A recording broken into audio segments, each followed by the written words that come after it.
Good morning, and thank you, Secretary, for your comments. I am Tammy Fitzgerald. I am a 33-year teacher, veteran teacher, from a rural area in Ohio, and I am spending this year as a Teaching Ambassador Fellow for the Department of Education, and in that role, I get to represent teachers and bring teacher voice to the department, to Secretary Duncan, to a senior staff, and I'm so appreciative that the department puts teachers important enough that our role goes right at that federal level.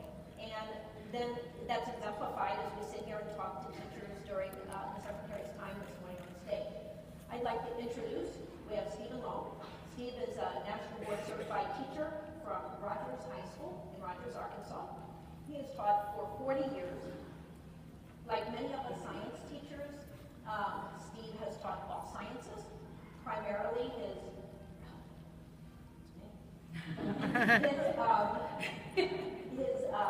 primary teaching assignment at the moment is pre-AP chemistry and ChemCom.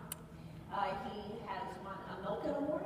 He has also won a Presidential Award in Math and Science Teaching of Excellence. And we have next to him, Vanessa Ford. Vanessa is from Arne Elementary School in Washington, D.C. She has taught for 13 years. Did I mention that Steve's taught for 40? Yes. Okay.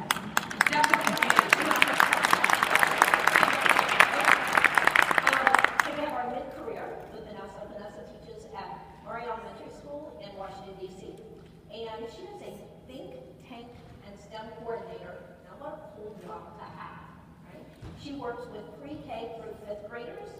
And she was a 2014 finalist for the Presidential Award of Excellence in Math and Science Teaching. And so that's wonderful.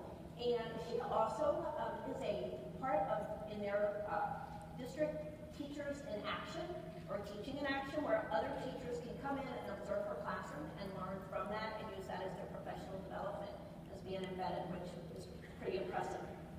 Our third quintessential elementary school teacher. My feet don't touch the ground, I have stitches in my forehead.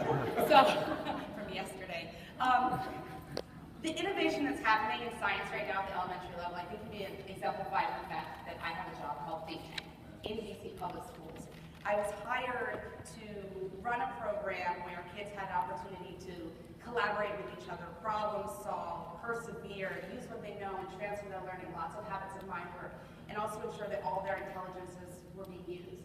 And that program, I began that program about 4 years ago, and at the same time started getting involved with NGSS work. And so now it's just melded really nicely into this NGSS-aligned space. And the fact that it can exist now, it would not have when I started my career.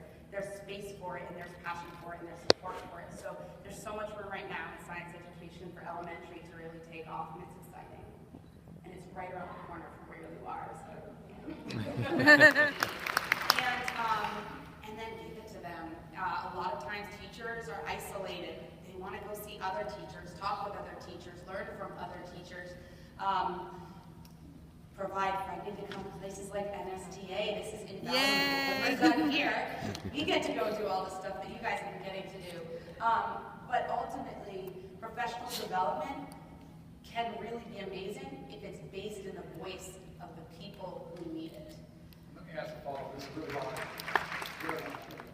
Well, I think the schools have a part in that, but I will tell you, the teacher needs to own his or her professional development. Yes. It is my career, and it is my professional development. It is my growth. What teacher at an elementary school. So, at the detriment of my potential job in this crystal ball, I would see elementary teachers doing what they do so phenomenally well, which is integrating all of the subjects, teaching science as the core every day, so our kids are getting to experience all of everything that science and engineering has to offer through math, through literacy, hey, those things through science, and then you wouldn't need a person at the school to